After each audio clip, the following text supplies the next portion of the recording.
Good evening and welcome to Bizworld. I'm Adrian Seet. Subsidiaries under the Rural and Regional Development Ministry, KKDW, that are not making profits will either be shut down or revamped. Deputy Prime Minister Datuk Sri Ahmad Zahid Hamidi said this is to relieve the ministry from the financial burden associated with them. Syarikat-syarikat, anak syarikat yang tidak mempunyai keuntungan, elok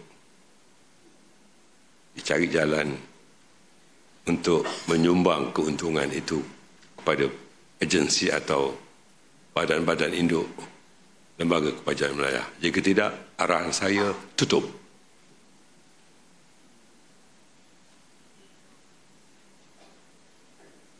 Dan ini sangat penting supaya kita tidak menanggung biaya hidup di dalam organisasi kita. Zahid, who is also the Rural and Regional Development Minister, has instructed all agency chairmen under KKDW to oversee the performance of their organizations. He added that several subsidiaries under KKDW have already been closed last year for not making profits. The list of those companies will be announced in the coming Parliament sitting.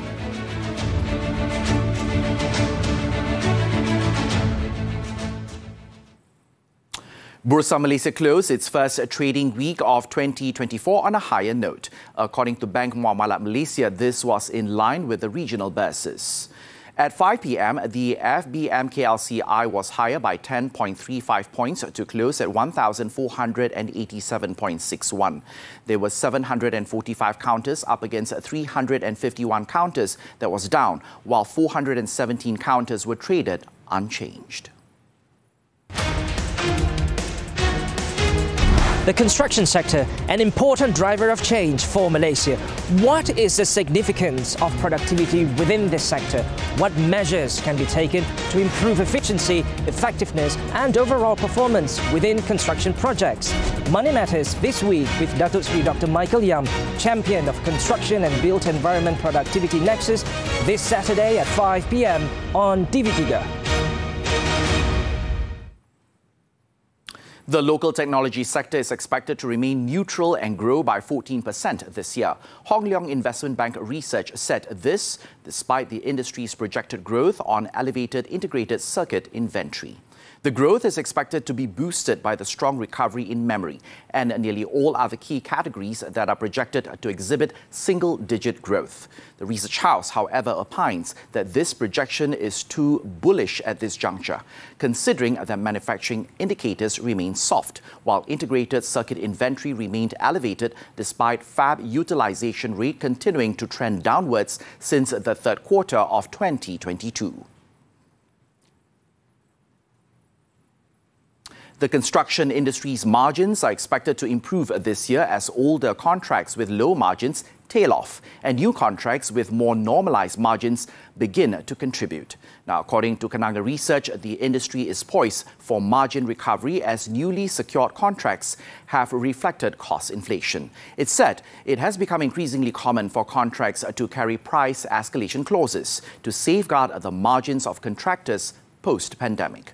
The research house added that while the gross development expenditure of 90 billion ringgit in the 2024 budget is lower than the 2023 budget, the government could tap into Dana Infra National to fund large-scale public projects on and off balance sheet basis. The projects that are high on the priority list include a 45 billion ringgit MRT3 as well as the Bayan Lepas LRT to ease the chronic traffic congestion in Pulau Pinang. Oil prices settled lower in a choppy seesaw session as massive weekly gasoline and distillate stocks bills overshadowed a larger than expected crude stock draw. Now, Brent crude settled down 0.8% to more than $77 a barrel, while US West Texas Intermediate crude futures settled down 0.7% to $72. In the meantime, analysts said the key northeast region is still indicating relatively mild temperatures well into the third week, likely limiting diesel gains. And that's all the time we have for Bizworld. I'm Adrian Seet. Keep tuning in to TV3.